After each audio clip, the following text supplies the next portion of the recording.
Good morning students. मैं आज आप लोगों को आपका चैप्टर 4 हल्दी जो मैंने आपको पढ़ा दिया है पहले एग्ज़ाम से पहले ही, उसका मैं आज आप लोगों को एक्सरसाइज कराने जा रही हूँ। आप लोग ध्यान से सुनेंगे और फिर इसको कॉपी में नोट करेंगे। ओके, सबसे पहले चैप्टर 4 का क्वेश्चन नंबर 1 समझ कर उत्तर लिखिए। क का है चरक संहिता के लेखक कौन है? तो कौन है चरक संहिता के लेखक? इसका आंसर है चरक संहिता के लेखक आयुर्वेद के ज्ञाता चरक हैं। ठीक है, फिर क्वेश्चन आता है अगला, चरक संहिता में किस चीज़ का वर्णन किया गया है? चरक संहिता में किस चीज़ का वर्णन किया गया है, किस चीज़ के बारे में बताया गया है? तो इसका आंसर है चरक संहिता में भारत में फैली वन संपदा का सुंदर वर्णन किया गया है। वन संपदा यानी औषधि वगैरह का सुंदर वर्णन किया गया है। ठीक है, फिर नेक्स्ट क्वेश्चन आता है, संस्कृत में हल्दी को क्या कहा जाता है? संस्कृत में हल्दी को क्या कहा जाता है? तो इसका आंसर है संस्कृत में हल्दी को हरिद्रा कहते हैं। संस्कृत में हल्दी को हरिद्रा कहते हैं। फिर है घ, हल्दी के कोई 3 उपयोग बताइए। तो आप लोगों को चैप्टर में लिखा हुआ है, आप लोग और अपने तरफ से भी लिख सकते हैं, लेकिन मैंने यहाँ लिखा है हल्दी के उपयोग निम्नलिखित है, सौंदर्य प्रसाधनों में यानी कि ब्यूटी प्रोडक्ट्स में किया जाता है, मसालों में और औषधि में।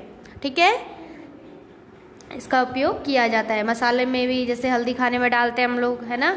उसके बाद औषधि दवाई, चोट लग जाती है तो चोट के ऊपर हल्दी लगा लिया जाता है, तो औषधि के रूप में भी हम लोग उसका उपयोग करते हैं। ठीक है, फिर नेक्स्ट क्वेश्चन आता है, पेटेंट करने का अर्थ बताइए। पेटेंट का अर्थ क्या होता है? तो पेटेंट का अर्थ है, पेटेंट कराने का अर्थ है पेटेंट कराने का अर्थ है कि हम उस वस्तु का उपयोग स्वतंत्र रूप से नहीं कर सकते। अर्थात हमें किसी का बहुत ही बताया था मैंने कि बहुत ज़्यादा हमें मूल्य चुकाना पड़ता है उस वस्तु के लिए जिस पे पेटेंट कराना पड़ता है। ठीक है, तो उसका उपयोग हम अपनी तरफ से आज़ादी से नहीं कर सकते, स्वतंत्र रूप से उसका उपयोग हम नहीं कर सकते हैं। ठीक है, उसके लिए हमें बहुत ही बड़ी कीमत चुकानी पड़ती है। ठीक है, तो यहाँ पे आप लोगों का क्वेश्चन नंबर 1 कंप्लीट होता है। अब नेक्स्ट आता है आप लोगों का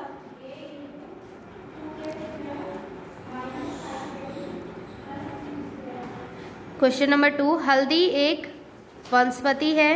भारत में हल्दी का उपयोग अनेक प्रकार के रोगों के निवारण में किया जाता है। हल्दी में रक्त स्राव रोकने तथा आंतरिक चोटों को ठीक करने, रक्त स्राव मतलब खून का बहना रोकता है, और आंतरिक चोटों को ठीक करने की अद्भुत क्षमता है। हल्दी त्वचा को आकर्षक बनाती है। हल्दी हमारे जीवन का अभिन्न अंग है।